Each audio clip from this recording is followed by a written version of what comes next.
Shalom à tous, Baruch Hashem, Ashken, on a le scroll de continuer nos vitamines de Emouna. Surtout dans la période d'aujourd'hui, on a tous besoin de se renforcer énormément en Emouna. Et on va voir que, vu qu'on a acquis jusqu'à aujourd'hui, que la Emouna, la véritable Emouna, bien évidemment, c'est dans Akadosh Baruch Hu, dans le Créateur. Alors c'est impossible de se dire, écoutez bien cette notion-là, on ne peut pas se dire, c'est pas possible de dire je suis croyant, je crois en Dieu, mais c'est moi qui vais définir c'est quoi le but de ma vie, c'est moi qui vais choisir qu'est-ce que je dois faire dans ma vie, c'est quoi la vérité dans ma vie, parce que c'est impossible, et c'est logique, qu'il y a un créateur, que ce créateur-là, il va maintenant créer un monde, créer un homme, et ne pas lui dire c'est quoi le but. Ne pas dire c'est quoi le but de ce monde-là, il ne va pas te dire c'est quoi ton but, pourquoi il t'a créé, pourquoi il t'a mis dans ce monde-là, etc. Est-ce que c'est possible maintenant que le créateur du monde, il va te donner une récompense, une punition, sans te dire qu'est-ce qui est permis, qu'est-ce qui est interdit? C'est possible d'imaginer une chose pareille, que le créateur, béni soit-il, il va te dire, non, c'est toi, c'est quoi mon fils, débrouille-toi. Débrouille-toi. Tout seul, tu choisis, trouve la vérité, trouve le but pour lequel tu as été créé, sans rien nous donner, sans lui donner aucune base. Bien évidemment que c'est sûr que le créateur, il a été obligé de donner, et qu'il a donné, des indications, des enseignements clairs par rapport au but pour lequel il t'a créé, et il a créé ce monde-là. Il nous a donné la Torah. Et Torah, ça vient du mot hora'a, ça vient du mot enseignement, un moré, une mora, un enseignant. Il nous a donné un enseignement qui est l'enseignement du Créateur, le programme du Créateur, et les mitzvot, ses commandements, les directions qu'il veut que l'on prenne pour se brancher avec lui. Et il nous a donné les tzadikim, les justes authentiques, dans chaque génération, qui nous enseignent comment comprendre le message divin dans la Torah, qui nous enseignent quel est le but, et qui vont te faire pénétrer en toi la vérité, la véritable vérité, la vérité authentique, que c'est que par cette vérité authentique qu'un homme va pouvoir arriver à quoi? À la véritable Emouna, celle qui amène la joie, celle qui amène la guérison, celle qui amène la sérénité, celle qui amène la réussite dans tous les domaines. Et sache que c'est seulement et uniquement avec la Torah que le Créateur il a donnée, que c'est ça la vérité. La vérité, c'est la Torah, Torah Emet. La Torah, c'est le symbole de la vérité. C'est que par la Torah de vérité que tu pourras arriver à une véritable Emouna, une véritable foi, qui elle est la source du paradis sur terre, qui est la source de pouvoir être constamment en permanence dans la joie, dans le bonheur et de voir des réussites. Car sans la Torah, alors chacun, s'il n'a pas donné de Torah, il n'a pas donné d'enseignement, pas d'indication, pas de programme, alors chacun il peut choisir selon les désirs de son cœur. Moi je pense que c'est ça la vérité. Moi je pense que, etc. Et on va arriver comme on voit aujourd'hui, des guerres de religion, où chacun au nom de la religion, et des fois c'est même pas au nom de la religion, c'est au nom de sa croyance, au nom de l'argent, du pouvoir, de ses plaisirs, va arriver à des vérités qui sont des erreurs énormes, dangereuses pour lui et pour le monde. Comme on voit ce qu'on vit aujourd'hui, qu'au nom de la religion, on peut faire des choses aussi atroces. Et bien sûr, on connaît d'ailleurs tous les systèmes d'intérêt, d'argent et de mauvais désirs qui animent tous les dirigeants des nations, qui font les choix qu'ils font et qui mènent le monde là où ils mènent. Tout ça parce qu'on ne veut pas accepter qu'il y a une vérité qui a été mise sur terre, qui est la Torah d'Hachem. Que c'est que grâce à elle qu'on va pouvoir vivre dans l'harmonie, dans la paix et dans le bonheur. Celui qui va à Shalom contre la Torah, alors c'est sûr qu'il vit avec des grandes erreurs et avec des grands embrouillements dans sa tête. On n'est pas Shalom en train d'accuser qui que ce soit.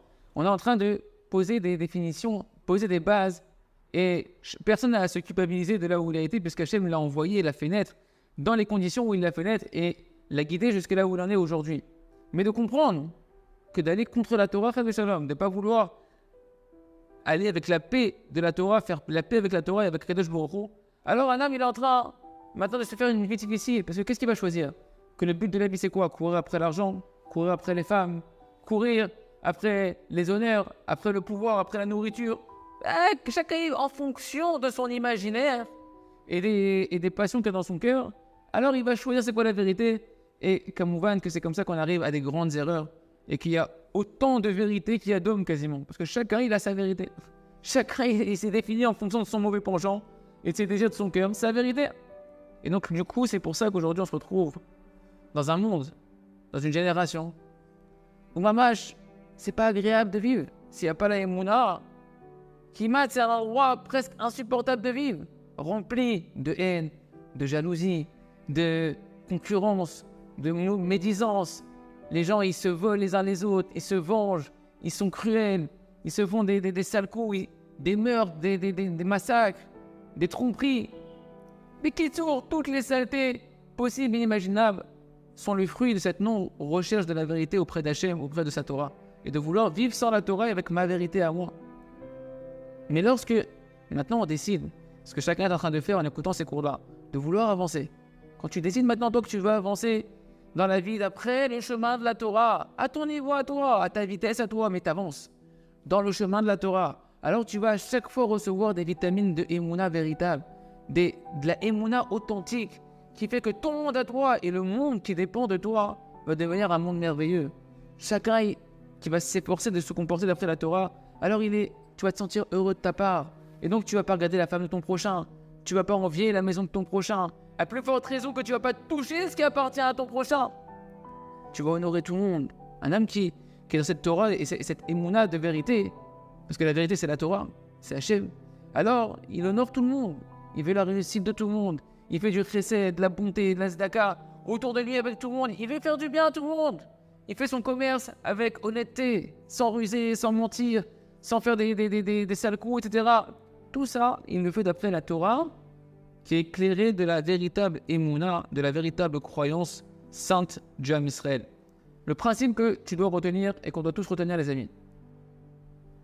Si on s'efforce d'aller avec la émouna authentique, alors le monde, il va être doux, il va être agréable, il va être un endroit merveilleux, ça va être un paradis sur terre, à commencer par ta maison et ta vie à toi.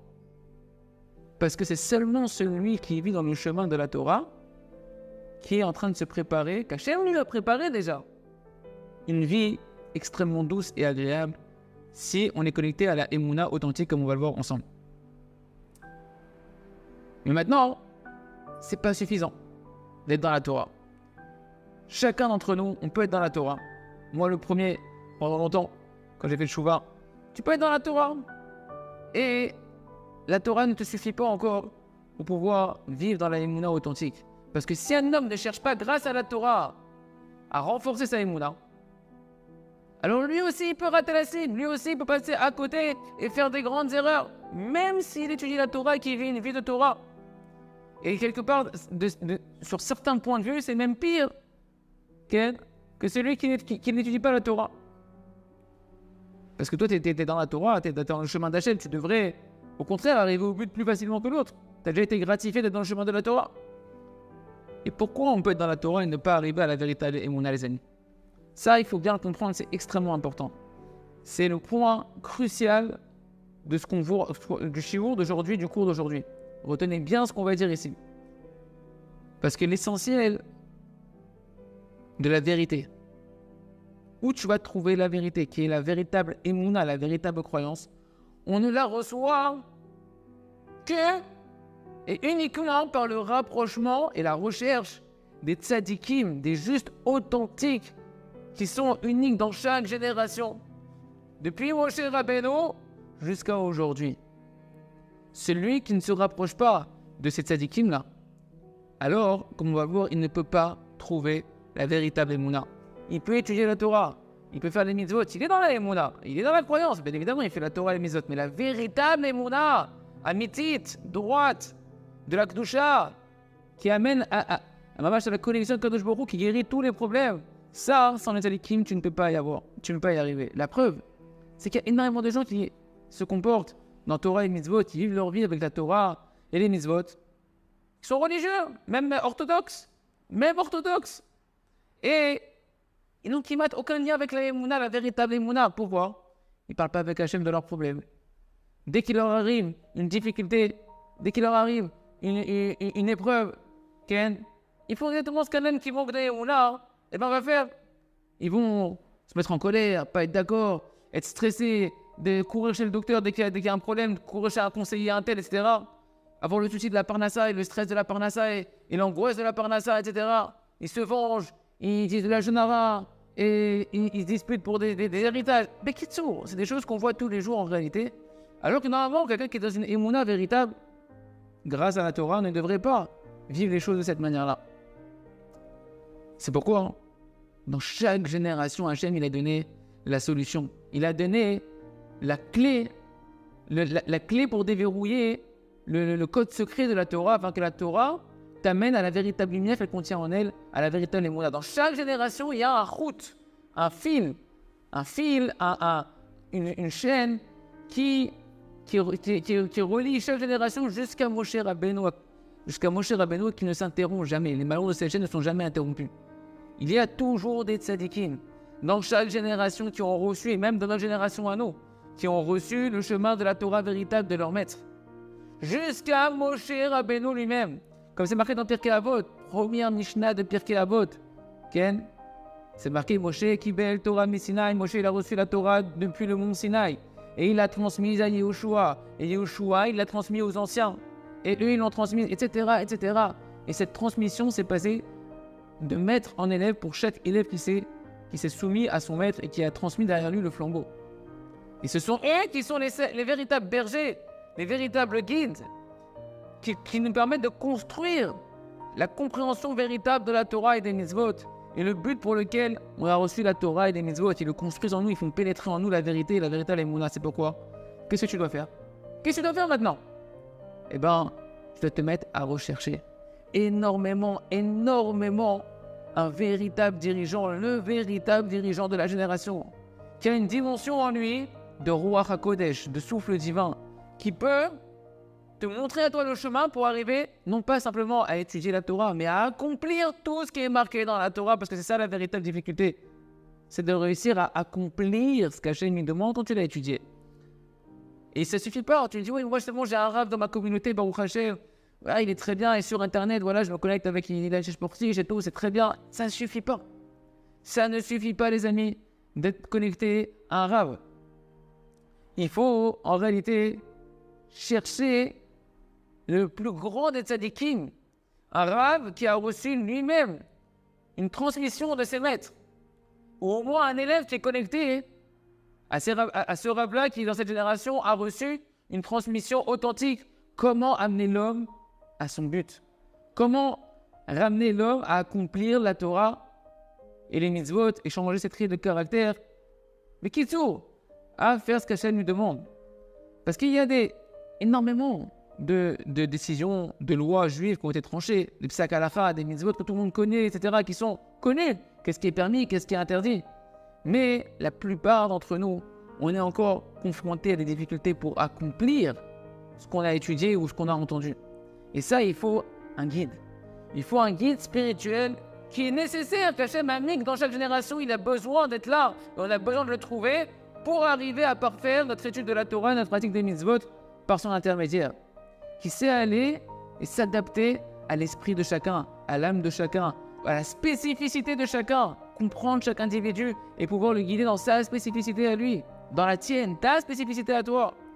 Comme ils disent, Chachamim, on voit dans la Torah de Dosha, dans le Sefer Bamidbar, Ish Asher Warbo, un homme qui a le souffle divin en lui.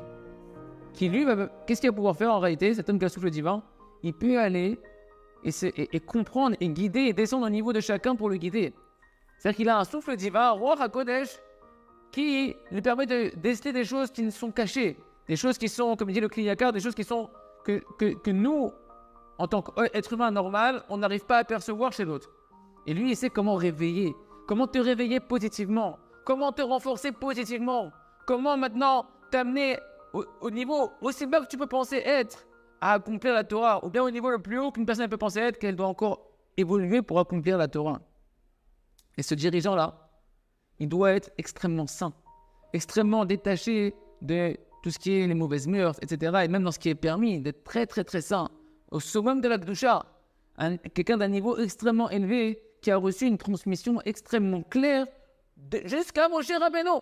Comment réparer les âmes de tous ceux qui vont se rapprocher de lui. Celui, les amis, si tu l'as dit, ouais, c'est bon, j'ai pas besoin, moi, pourquoi je vais chercher maintenant un tel dirigeant?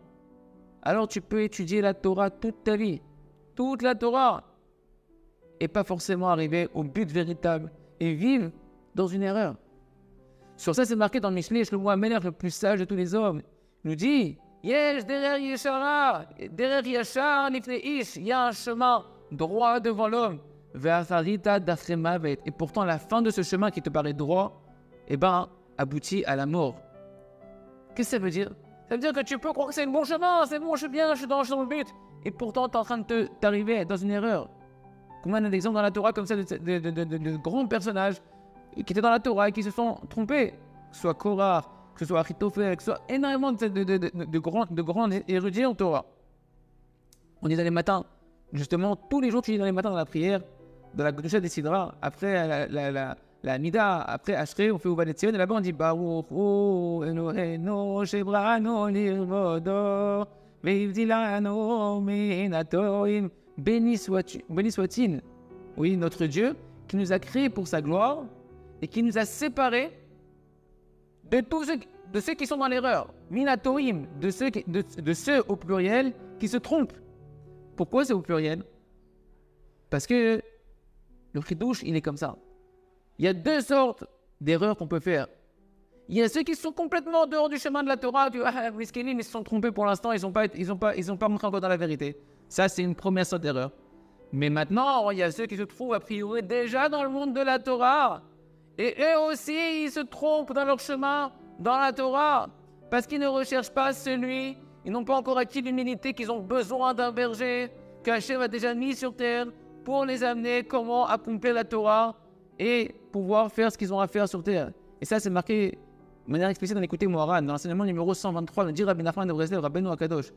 L'essentiel et la base de quoi tout dépend. Il dit Rabbi Nachman, de ça, c'est la base et l'essentiel de quoi tout dépend. De s'attacher au tzaddik de la génération et de recevoir ces paroles telles qu'il nous les dit. Que ce soit des petites paroles, des grandes paroles, des petits enseignements, des grands enseignements, et ne pas aller ni à droite, ni à gauche, ne pas s'écarter de ces paroles de Shalom. Comme ils ont dit Rachamim dans le Sifri, dans Parashat Shoftim, même s'il te dit maintenant ce tzaddik, que ta droite c'est ta gauche, ta gauche c'est ta droite, tu jettes ta tête. Toi, tu es un petit mouton devant un berger, le petit mouton n'est pas là pour réfléchir s'il doit aller à droite ou à gauche, il fait confiance au berger et il va là où le berger lui dit. De là, fin de citation de l'écoute morale, on apprend ici que la chose essentielle, il a dit Rabbeinu Akadosh, la chose essentielle qui peut amener un homme à la vérité de la Torah, c'est de rechercher un véritable dirigeant qui, lui, a déjà mérité d'atteindre la véritable lumière de la Torah et donc qui peut guider chacun d'entre nous. Et dans la dernier enseignement de Rabbi Nachman, l'enseignement qu'on appelle le testament de Rabbi Nachman quelques heures avant qu'il meure, Torah 8, j'ai écouté Moharan, deuxième partie, j'ai écouté Moharan, me dit Rabbi Nachman, Béhémet, en vérité, il faut chercher et demander énormément après un véritable dirigeant comme celui-là. Et il faut demander et chercher où il dit Rabbi Nachman, écoutez bien ce qu'il dit, pas sur Google, pas chez les copains autour de moi, etc. C'est-à-dire que les vakesh me'od me'Hashem Yitbarach, dans la prière auprès d'Hashem Yitbarach, de t'aider d'avoir le mérite de te rapprocher d'un véritable dirigeant afin d'arriver à la véritable Emouna parfaitement. Car tout celui qui se rapproche, que Dieu nous en présente, d'un mauvais dirigeant, d'un dirigeant de mensonge, à cause de ça, il arrive à des fausses croyances. C'est pourquoi chacun doit chercher énormément, il répète Rabbi Nachman, après un dirigeant véritable pour se rapprocher de lui. Les amis, on finit avec cette mise en garde extrêmement importante par rapport à ce qu'on vient de voir. Ce point est fondamental. Il paraît peut-être abstrait, mais il va falloir demander à Hachem ce dirigeant véritable. Mais de bien comprendre que cette recherche ne passe uniquement par la prière. Dans tes paroles, à toi, entre toi et Akadosh Baruch Hu, tu parles en ta langue à Akadosh Baruch Hu, tu dis Hachem, rapproche-moi de ce dirigeant véritable de la génération qui peut m'aider à me réparer et avoir une véritable émouna. Parce que de savoir qui est le véritable dirigeant et qui est un dirigeant de mensonge, un manik de sheker, ça, il n'y a aucun d'entre nous qui peut y arriver avec sa tête, avec sa compréhension. Et si tu veux essayer de trouver et définir par ta propre intelligence, celui-là c'est un vrai rabbin, celui-là c'est un faux rabbin, celui-là c'est un grand tzaddik, celui-là c'est un petit tzaddik, celui-là c'est un faux tzaddik, etc. Alors c'est quasiment sûr que tu vas arriver à des controverses, à de la marloquette, à du lashon hara, de la médisance, et tu vas faire des grandes erreurs, shalom. C'est seulement celui qui est très très fort dans la qualité du shalom, de la paix, et qui va s'éloigner à l'extrême opposé de toute ombre de marloquette, de discorde, et qui va faire extrêmement attention de ne mépriser aucun juif, à plus forte raison de ne mépriser aucun dirigeant d'aucun groupe du peuple d'Israël. seulement cet homme-là, donc toi ou cette femme-là, toi, si tu as fait ce travail-là, à ce moment-là, tu es empreint de pouvoir trouver le véritable dirigeant par la prière. Et si tu ne fais pas par la prière, tu commences à chercher sur Google, commences à parler avec les copains et les copines, etc., savoir c'est quoi la vérité, c'est quoi le mensonge, etc., que ça, tu risques d'arriver à une grande erreur. C'est pourquoi il n'y a pas d'autre conseil. Il n'y a pas d'autre moyen, si ce n'est de multiplier les prières, les supplications, les choses qu'on mérite du ciel, de nous rapprocher d'un tzaddik authentique. D'un tzaddik, on sent que quand on étudie sa Torah, quand on étudie ses enseignements, quand on accomplit ses conseils, alors on sent que la émouna elle rentre en nous, on sent qu'on commence à changer, on sent que la vie elle commence à devenir un match avec du sens, un sens qui est bon et qui est positif. Et ça, il faut demander énormément, encore une fois, auprès d'Hachem, qui te rapproche de ce dirigeant-là authentique, afin d'avoir une émouna authentique. Ashrenu, Mato Prelkenu, Manaim Goralenu, que chacun fasse cette prière-là et sache qu'Hachem l'écoute et n'attend que cette prière-là pour t'amener à ce dirigeant. Chazak, Benetrazek.